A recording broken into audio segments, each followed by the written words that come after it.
on the table. Oh, I see.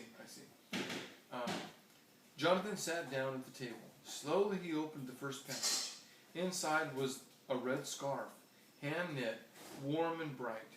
He tied the scarf around his neck. The other package held a robin, crudely carved of pine. A smile twitched at the corners of Jonathan's mouth as he ran his fingers over the lopsided wings. He dusted the fireplace mantle with his sleeve and placed the robin exactly at the center so he could look at it from his chair. The woodcarver did not eat supper that day. Instead, he began to sketch the final figures, Mary and Jesus. He drew Mary, then wadded the sketch into a ball and tossed it on the floor. He drew the baby, wadded the sketch into a ball, and tossed it with the first. He sketched again. Once more he crumpled the paper. Soon there was a small mountain of crumpled papers at his feet. He picked up a block of wood and tried to carve, but his knife would not do what he wanted it to do. He hurled the chunk of wood into the fireplace and sat staring into the flames. See him? Staring into the flames, wondering, how am I going to do this? Isn't that great? Well, it's not great. He's disappointed. Yeah, it's great. When he heard the church bells announcing the midnight Christmas service, he got up. Slowly he opened the drawer beneath the cupboard, the drawer he had told the widow never to open. From it he took the cloth embroidered with lilies of the valley and daisies. He took out a rough wooden shawl and a lace handkerchief. He took out a tiny white baby blanket and a little pair of blue socks. He placed each piece gently on the floor. From the bottom of the drawer he lifted out a picture frame, beautifully carved of deep brown chestnut wood. In the frame was a charcoal sketch of a woman sitting in a rocking chair, holding a baby.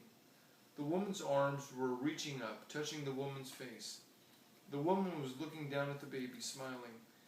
Jonathan sat down in his rocking chair and held the picture against his chest. He rocked slowly, his eyes closed.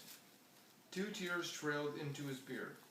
Finally he took the picture to his workbench and began to carve. His fingers worked quickly and surely. He carved all through the night. See the picture? What is that? Well, that's a picture of a woman holding a baby, just like the little boy said. Jesus was reaching up to Mary, and Mary was looking at him like she loved him very much. The next day, there was a knock on the widow McDowell's door. She opened it, and there stood the woodcarver, his neck wrapped in a red scarf, holding a wooden box stuffed with straw. "Mr. Toomey," said the widow, "what a surprise! Merry Christmas!" "The figures are ready," he said as he stepped inside. From the box, Jonathan unpacked 2 curly sheep, happy sheep because they were with Jesus. He unpacked a proud cow and an angel, a very important angel, with mighty wings stretched from his shoulders right down to the hem of its gown. He unpacked 3 wise men wearing their most beautiful robes, edged with fur and falling in rich folds. He unpacked a serious and caring Joseph. He unpacked Mary wearing a rough woolen shawl, looking down, loving her precious baby son. Jesus was smiling and reaching up to touch his mother's face. I'm going to show you this. Isn't that a beauty? I love that scene. Yeah. The looks on their faces. Isn't that nice? Yeah, look at all the figures. Okay, let's go on. Let's finish up the book.